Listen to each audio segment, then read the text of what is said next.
Anthony Pantin became Archbishop in 1968. 1968 was Paris youth riots, Woodstock, it was hippie, it was people, it was an explosion of people power, it was on the world stage, it was the triumph of the local, and the local became all important. Vatican II set the stage for that. These are huge sea currents in culture that move through history.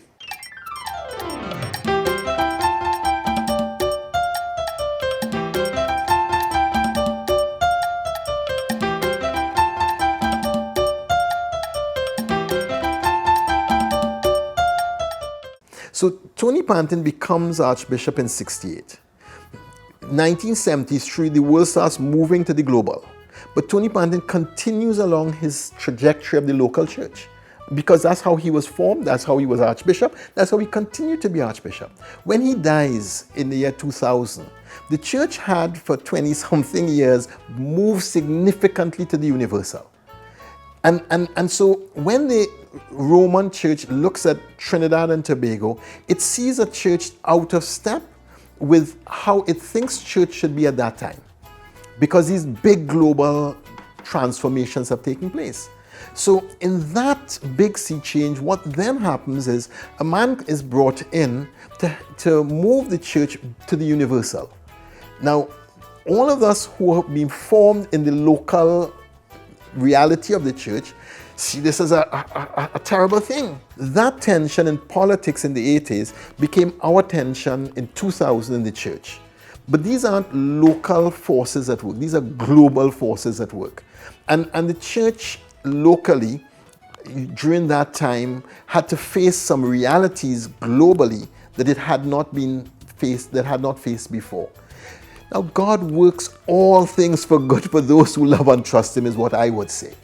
And through that turmoil, it forced us to redefine our church and redefine what we want as church. And Archbishop Gilbert, through his tenure, helped us to see a global understanding of church that we didn't quite pay attention to, and understand how that works. So it really forced a different configuration than what we had had for the 32 years of Archbishop Pantin.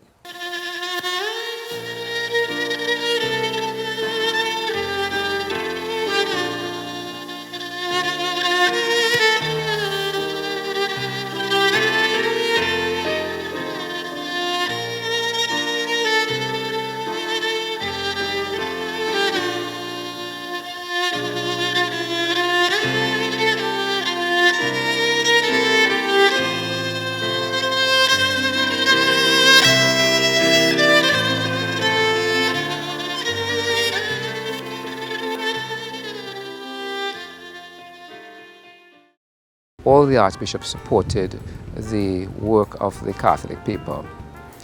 It was the main voice that we have, to get the message out.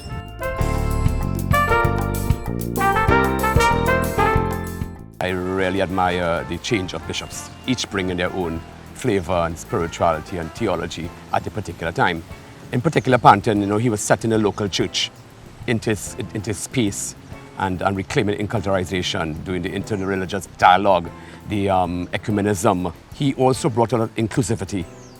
And that was, sometimes it was very Catholic, enclosed. And to the extent it even went out to Laventille, he said that I'm no longer going to live here, I have to go there. Just 1 year after ordination, the Black Power movement came in. And he was able to identify and include those people who would have been struggling to find a space. So he literally bridged the old and the new, liturgy and culture and social dynamics. I appointed myself as parish priest from the April the 10th, 1972 until the 29th of May, 1977. The reason why I did that was very simple. First of all, because of the Black Power experience that we had. Secondly, Father Perrin, who was a parish priest up there, and who got on very well with the people. He got sick, he had to move out of Laventille, and eventually he had to go back to Ireland. And he was succeeded by another priest who also got sick. And I felt, 4 things up at Laventille Shrine. Here they are, 2 priests in quick succession and having to change. They must be discouraged. I said, well, let me go and give them a little bit of encouragement. So that I decided to go up there. So I used to sleep at Lavatil Shrine, say Mass in the morning if there was a morning Mass, visit the schools if necessary, or give sick communion, and then come down to Archbishop's house, have lunch there, and then go back up in the afternoon and so on. It was one of the most marvelous experiences of my life, because there was I living in a small presbytery, very simple wooden presbytery, but it had water, it had lights, and that was the main thing, and also easily accessible to the people. Both Archbishop Pantin and Archbishop Gilbert, and now, of course, in the present with Archbishop Gordon, have a column in the newspaper. In the case of Archbishop Gilbert, very often it would have been his addresses that he would, a condensed version or summary of what he would have said at some event somewhere in the Archdiocese. He brought structure, and that was needed. With structure brought truth, brought new direction to prepare a place for the future generations. So he brought departments, he brought job descriptions, he brought some order, more order actually, because it didn't exist before, right? Not discounting anything before. And just formalizing some stuff, because it had to be formalized for the Roman Curia. He did bring CAMCEL together because there were pockets of media services.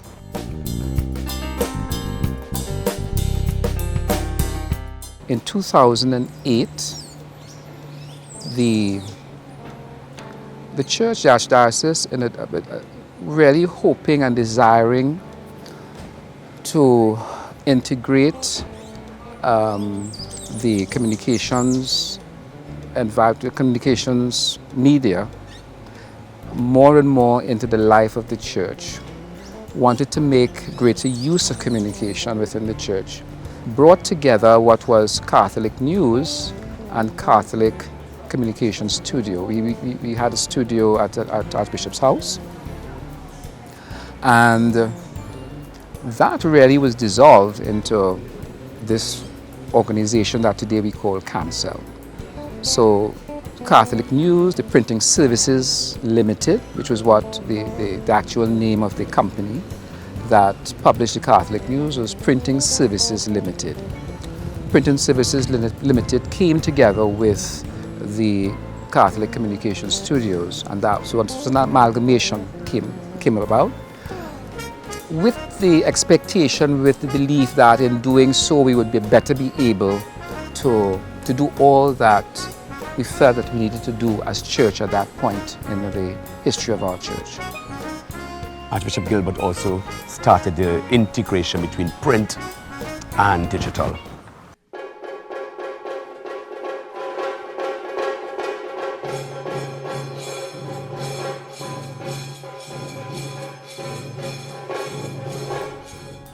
Archbishop Harris did not himself feel the need to write in the way that the others did, but he continued with the Shepherd's Corner, which is one of the Trinity programs where the Archbishop appears to give a sense of the life of what's happening within the Archdiocese, to answer difficult questions and so forth, to have that conversation with the community. There has to be a structure which teaches the truth. That means that you have to have structures which allow the voice of everyone to be heard. So I have a program on TV. I preach. When I have something important to say, I say it without any problem. So that I prefer leave space in the Catholic News for lay people to have a chance to express themselves. When I need to teach something, I do it, and the Catholic News will publish it. Archbishop Harris, he believed in no columns, he said. He said the structure brings truth, so he brought a structure. And another way of looking at it. And he wanted to deal with more the burning issues, the hot issues. corruption, homosexuality, sexuality, and bring it and tie it with spirituality and theology. He promoted more eulogies in the Catholics because there's a lot of people are unsung heroes and people who lived in our churches for decades, and their eulogy was a canonization. And also what I admire about him, he dealt a lot with development of doctrines, which meant the church is not static.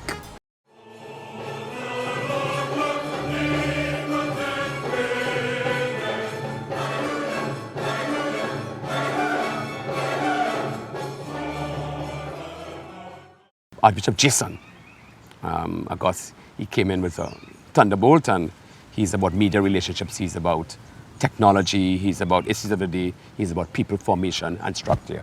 So a new person is engaging now everything together, basically creating a platform where you integrate all this in a common with a board, and giving us opportunities for communion, where everything has to become interrelated, almost forced communion with this digital platform. So deepening that vision and mission within CAMCEL now. So basically underlying all this is kind of deepening the brand of CAMCEL, where a platform will be presented as a gift to the new generation.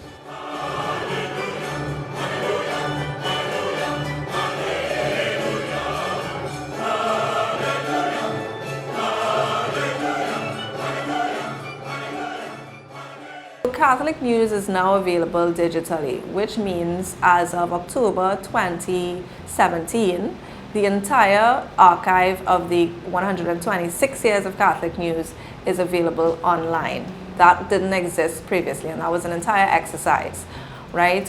So you can now navigate to www.catholicnewsct.com, and you have access to the weekly Catholic News as well as the archive. So that's one form in which it's available. You also have access to the Catholic News via our mobile application, which is available on both iOS and Android mobile platforms, right? Now, you're not going to get the entire Catholic News on the app, but you do get highlights, headline stories, which you can then click and will take you to the Catholic News website.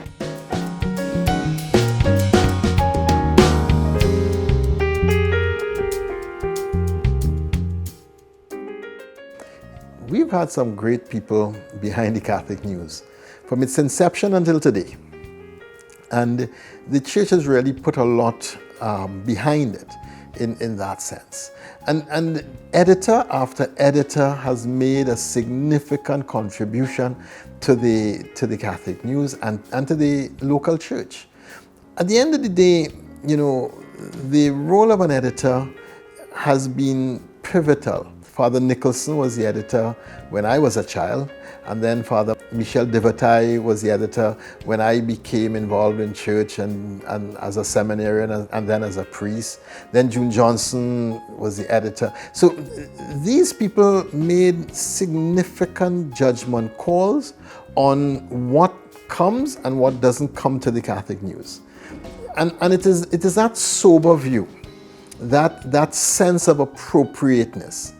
But it is that capacity to hold the middle ground and to hold the middle ground in seeking the unity, the diversity, and the charity that the paper has as its watchwords.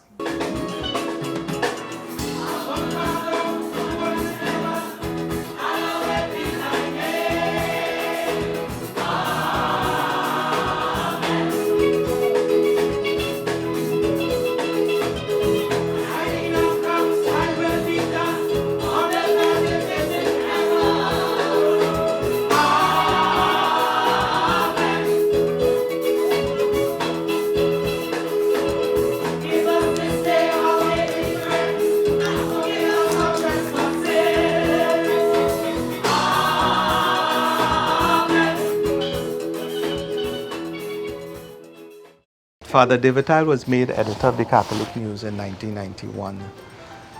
When he went into the paper, of course, as any person going in to take charge of an organization, especially a newspaper, he looked at it critically. He brought with him a philosophy. We were very happy with him. In fact, we at the Pastoral Center felt now we were now an extension of the Catholic News because we were already producing the Pastoral Bulletin. He developed a framework within which he would function. So he went in with ideas, with a vision, and he would always say to us that this is the paper of the Archbishop. This paper belongs to the Archbishop.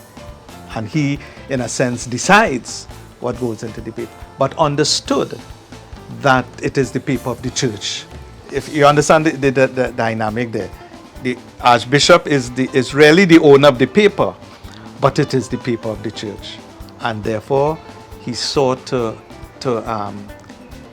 make it both. And that was the challenge. How do you make the Archbishop's paper the paper of the Church? And really, that he brought the whole philosophy of the parishes. The Church is, in essence, from the parish come up, in a sense, parish communities. While I was going around to the parishes and training people in the parishes how to practice Lectio Divina. And meanwhile, I was also head of the Holy Ghost Fathers, so I was in charge of them for 12 years. Then after that, I became rector. I became editor of the Catholic News. He ensured that we always had something from the parishes. What was happening in the parish? 60-something parishes in Trinidad. What is happening in all parts of the country. Secondly, he started to put in, to ensure that there was a section on the Caribbean, not that there wasn't anything before, but it is now policy that we must have something from the Caribbean Church. So a section of the paper is dedicated to that. We must have a section on world. In Indonesia, an earthquake followed by a tsunami. More than 1,000 are dead. And a mystery solved, how an ancient manuscript that went missing turned up at the Museum of the Bible. So again, you see, he's bringing that philosophy of understanding that church is universal. It is not only Trinidad. And structuring it, let me use that word, structuring it in the how the Catholic News is organized. And that to me was very fundamental, putting in a policy in all of that and making it a church paper as well.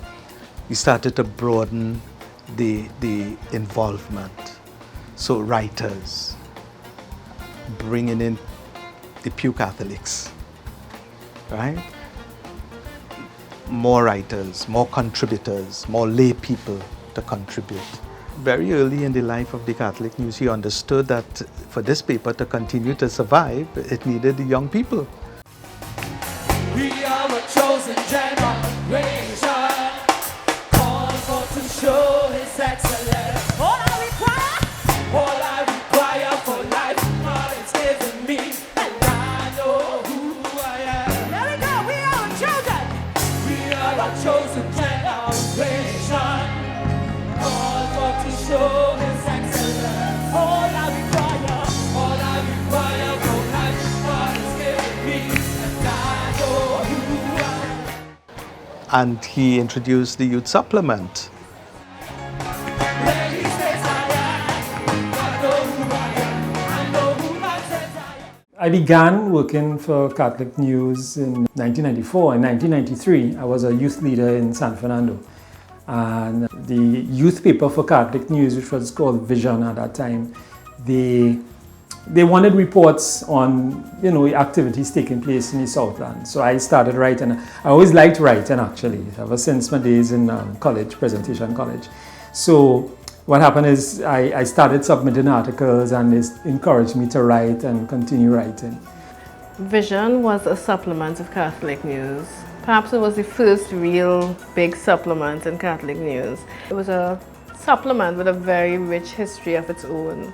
And I remember they had like a lot of jokes and I guess a lot of fun activities for young people.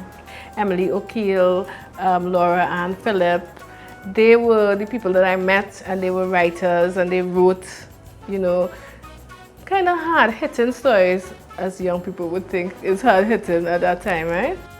We were serious about journalism, we were serious about making a difference. I speak on behalf of all the youths. We hunger for what's right and we thirst for the truth. We all have voices and we're desperate to be heard. So we found refuge in this here spoken word. The church keeps wondering, deeply contemplating and pondering why she's losing her youth, when all she sought after was to give them the way, the light, and the truths. The statistics show that 3 in every 5 teens leave the church. Yes, these 3 in every 5 teens are on a brand new search, searching for something real, searching for a love so pure to feel. You see, we no longer had to go to court to meet a judge anymore. Nowadays, all I had to do is walk through a church door. Well, if the church opened up and the people woke up too, maybe then they would realize that they're no better than me or you. All of us are sinners. Yes, every single one. But Jesus dying on the cross, well, I consider my battles won. So stop for a minute and look. Yeah, drop that proud, scuffed up kind of look. Take some time to read this here holy book. And in shame, we go hang we head. And then we wrote about young people too, like outstanding young people who we felt had a story to be told, exemplars to other young people. So it was really about lifting up the Catholic youth. So a body of young people being formed as budding journalists, budding writers, giving them that exposure, writing, deciding the articles, writing it. It was a challenge, but that was his vision.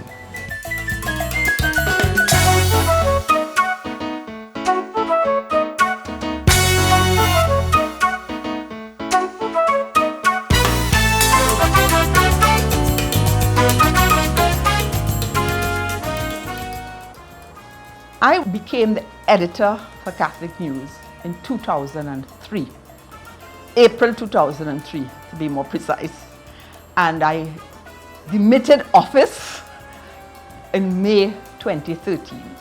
So there was a 10-year span of my being the editor of Catholic News.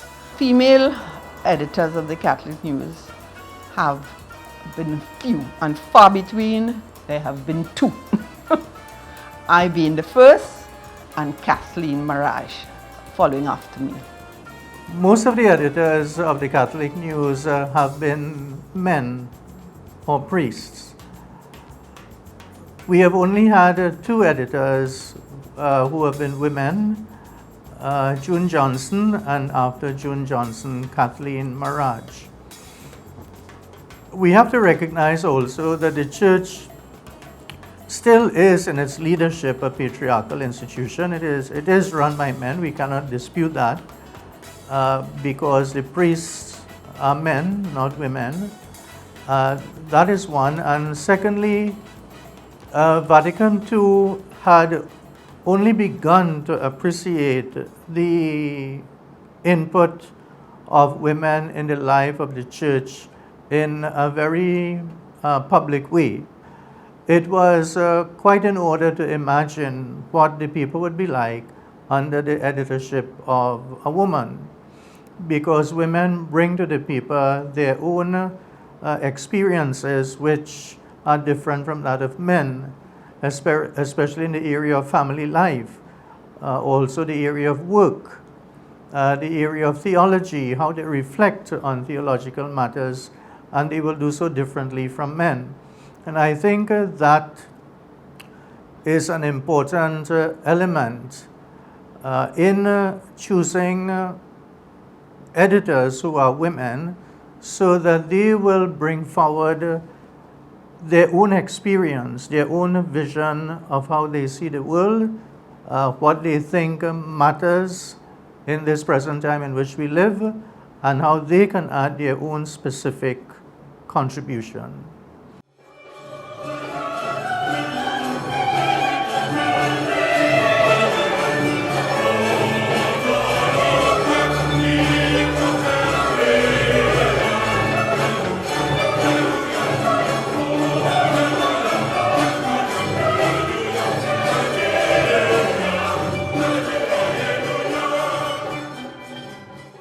I have to say that in terms of a legacy, in terms I would like to feel that's something positive change in terms of working with others. Because who was the staff, who was the core group, that even the people who were distributing, we always had, and you could read in issues of the Catholic News that were done for this year, of people who were distributors for many years, but also bringing on new people, and also having the Catholic News be so in places other than churches, and what that meant in accepting different kinds of advertisements, in not accepting certain advertisements, in financing issues of extra pages to put on 32 pages on some, especially when we had supplements like the Bible supplement,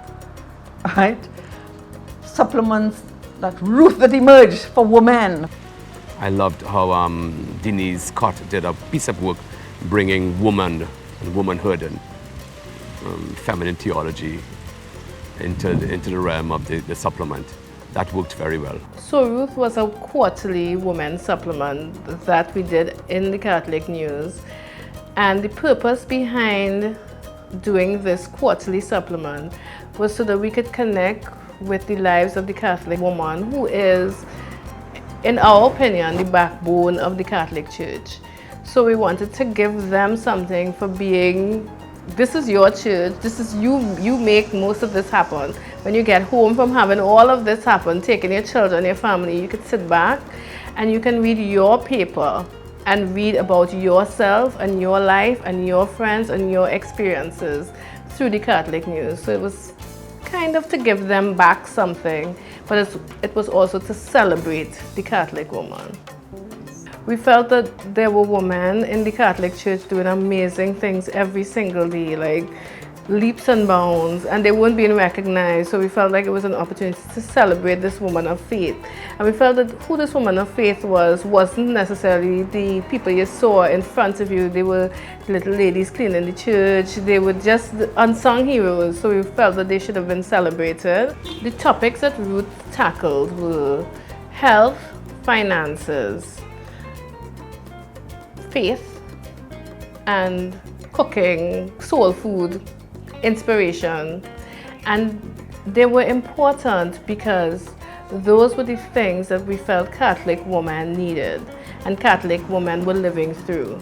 I think it was important for people to hear the ordinary woman's story, because that woman's story of faith is all of our story. And I felt that your faith journey was one that everybody could unite in. So sometimes when we wrote a story about someone, we would inevitably get a response saying, thank you for this story, because I realized I have been going through the same kind of challenge. I went through this, my mother went through this, I know what they're talking about, and it just reminded me. Many people told us it had grounded them, it brought them back, it made them remember their own struggles and what God has seen them through, or even if people were going through struggles, you know, they felt that reading that woman of faith story helped them to get through some of their struggles.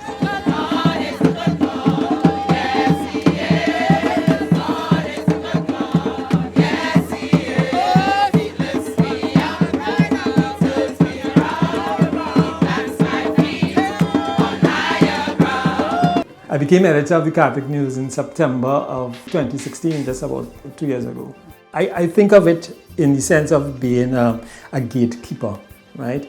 Whatever you read in the paper, the editor decides what goes into the paper, right?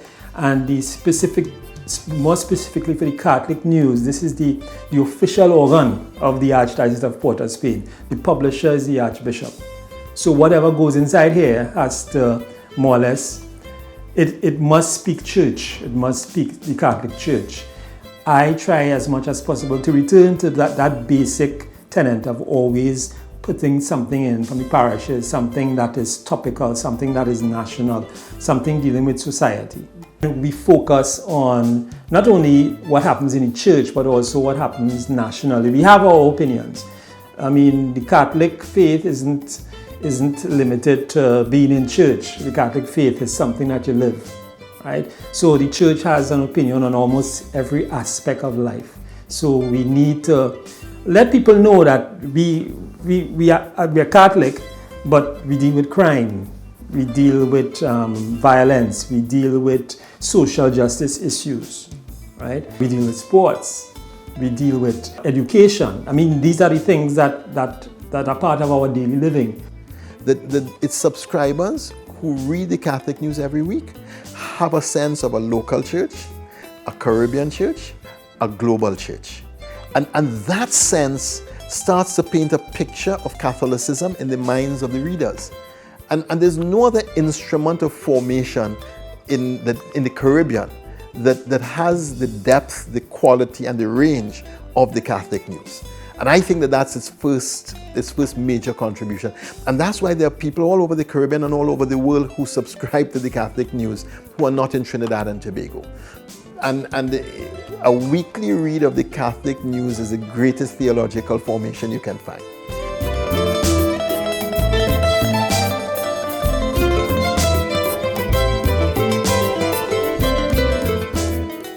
I have a weekly column in Catholic News, and that stemmed from that initial negotiation with June. June was the editor at that time. You remember Micah 6 verse 8, what is it that God asks of you? But to act justly, to love tenderly, and to walk humbly with your God. So it's through sharing that information, educating the faithful about the principles of social justice that should underpin our lives. That is what we seek to convey through our articles.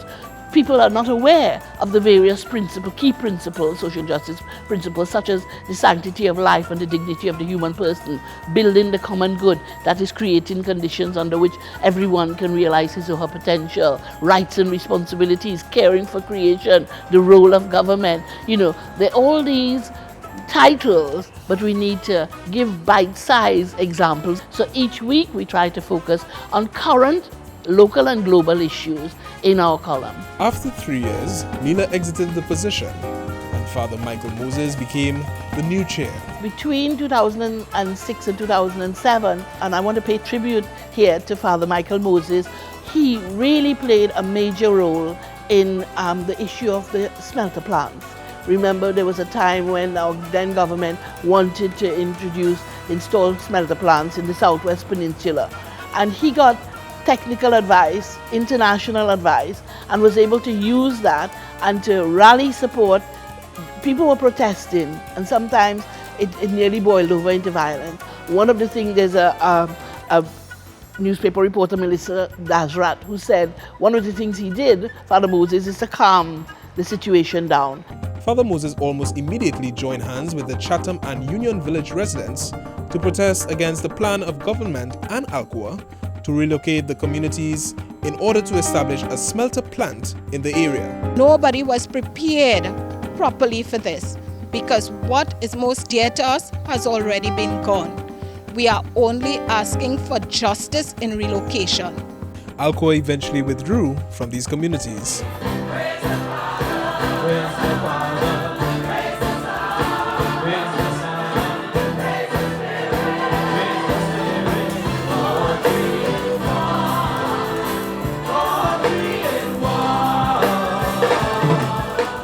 CCSJ in our column have written numerous articles on the death penalty, and in fact one of the recent articles we had was celebrating the change in the catechism, but also whenever there is a spike in crime and people start calling for the hangman, we feel it's important to remind people of our basic humanity, of the fact that we never lose our dignity. We may trample on our own dignity, but God says, our church teaches, our dignity is inherent, inalienable, and inviolable. And that's what the Catholic News is helpful for, to spread that news. Nita mwimbi ya Bwana kwa kuwa yeye ameniona. Nita, sing now to God our Savior, for He loves me with a wonderful love. Sing now. Nita mwimbi ya Bwana kwa kuwa yeye ameniona.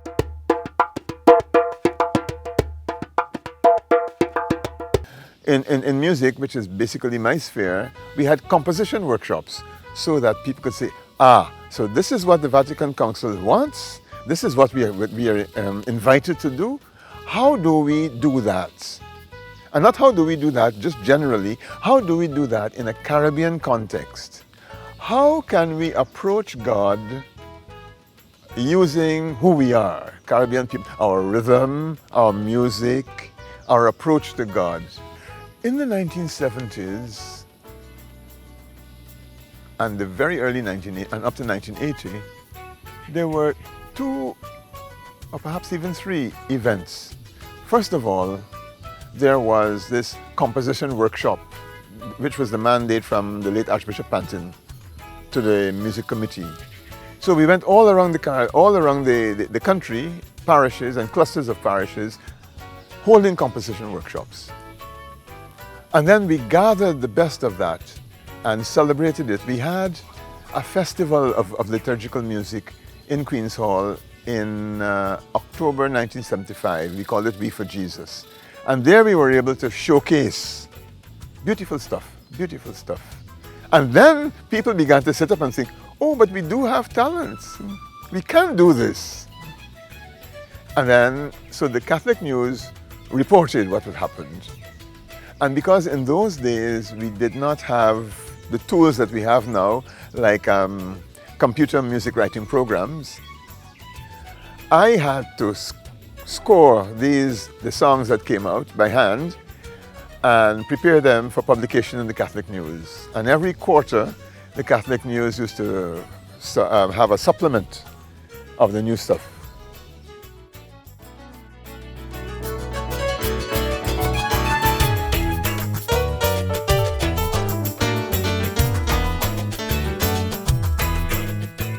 When the Antilles School of Liturgy began in 1977, the idea behind it was twofold at least. First of all, to gather people from the Caribbean and give them an experience of church, and to teach the Vatican Council documents, particularly the liturgy. Now, the liturgy was the first document to come out from Vatican Council II on the 4th of December 1963. And seeing that liturgy is so important in the church, our worship, so the idea was to gather people together, study the documents, but also in studying the documents, have an experience of church, of togetherness. So praying together, working together, having workshops together, and in that way also empowering the laity to take their place in the church.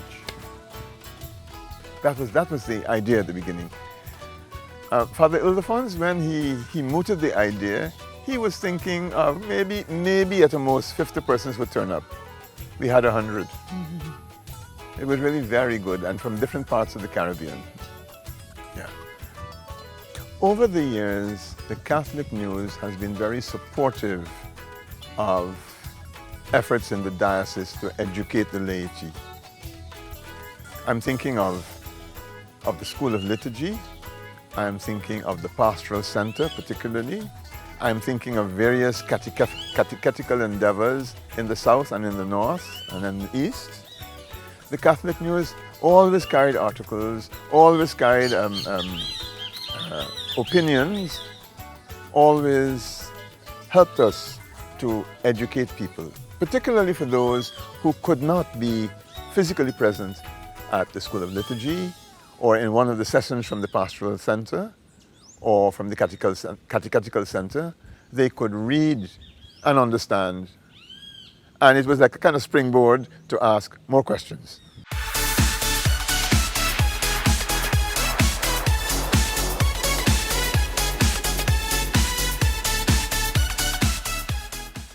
The success of the Catholic News is the success of print as a dominant media. We have made the shift to CAMCEL, where we have an integrated media approach between the print and the digital. And it is that will take us to the future. The future of the Catholic News, particularly an evolution into the digital space, I think is very exciting.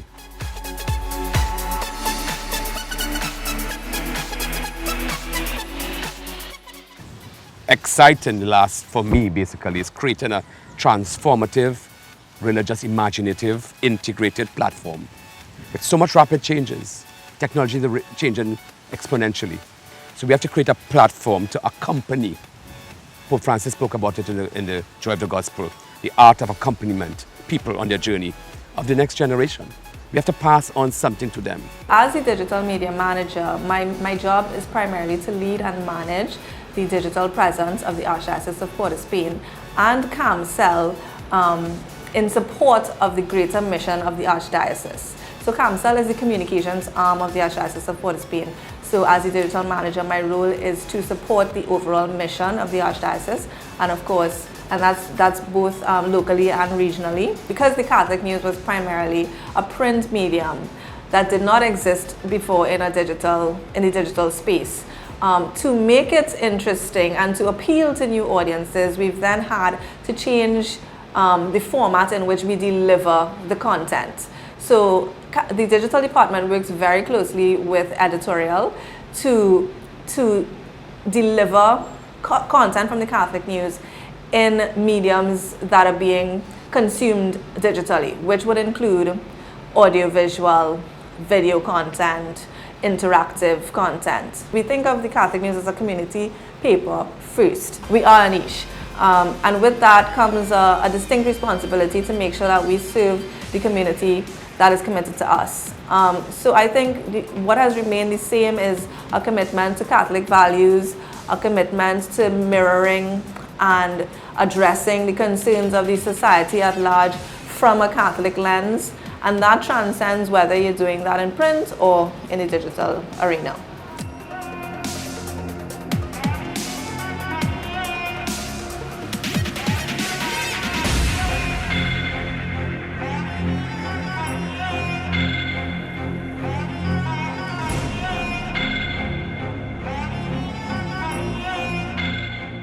Communication is the business of the church. And whatever new technologies come, we will use the new technologies for communicating the mission of Jesus Christ. Go out into the whole world and proclaim the good news to all creation, which means that you have to use every possible means available. And as church, we are committed to use every possible means for communicating the good news of Jesus Christ.